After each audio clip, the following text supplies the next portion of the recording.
নমস্কার বন্ধুরা, আমি কল্পনা প্রতিদিনের মতো চলে এসেছি। দেখো আরেকটি ব্লগ নিয়ে। সকাল থেকে শুধু তোলপাড় তোলপাড় তোলপাড়। নেটে যাও, নেটের থেকে তারপরে যাও ব্যাংকে, ব্যাংকের থেকে আসলাম দিকে কয়টার সময় জানো তো? তখন 2:30টা বাজে ব্যাংকের থেকে যখন এসছি। এসেই বা কিচ্ছু রান্না হয়নি, আজকে কিচ্ছু রান্না করিনি সকাল থেকে। এই দেখো এখানে করছি 3টে ডিম, বাবু খাওয়া হয়ে গেছে। কালকে পাড়ার থেকে খিচুড়ি দিয়েছিল রাত্রিবেলায়, সেই খিচুড়িটাও খেয়েছে আর বলেছে একটা ডিমের অমলেট করে দিতে।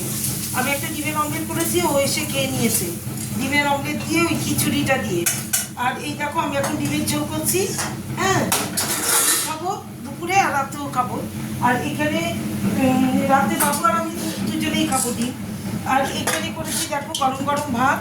এই যে এখানে গরম গরম ভাত আর কালকের ডাল। এই দেখো কালকের ডাল, মুগ ডাল লাউ দিয়ে করেছিলাম, সেটা রয়ে গেছে কত। আর এখানে বেগুন ইয়ে করে ভেজে তারপরে পেঁয়াজ দিয়ে লঙ্কা দিয়ে এটা মেখেছি, বেগুন ভর্তা। বেগুনটা ভেজে নিয়েছি অল্প তেল দিয়ে দিয়ে তারপরে পেঁয়াজ দিয়ে লঙ্কা দিয়ে এটা মেখেছি, কাঁচা পেঁয়াজ দিয়ে লঙ্কা দিয়ে মেখেছি, বেগুন ভর্তা করেছি। আজকে আমার মেনুগুলো এই। আর বাবু করবে এখানে বিকেলের জন্য এই দেখো রসুন আদা পেঁয়াজ লঙ্কা দিয়ে রেখেছি। ও করছে মিক্সড ভেজ, ও বলেছে ও নিজে করবে, আমাকে দেবে না করতে। না দিলে না দিলে, আমার এখনো স্নান হয়নি। এই দেখো ওই যে গাজর ক্যাপসিকাম আর বিনস আলু আর এখানে ফুলকপি, এটা দিয়ে ও মিক্স ভেজ করবে বিকেলের জন্য। এই আজকে আমার মেনু। তাহলে শুভ দুপুর, সবাই ভালো থাকো, সুস্থ থেকো, টাটা।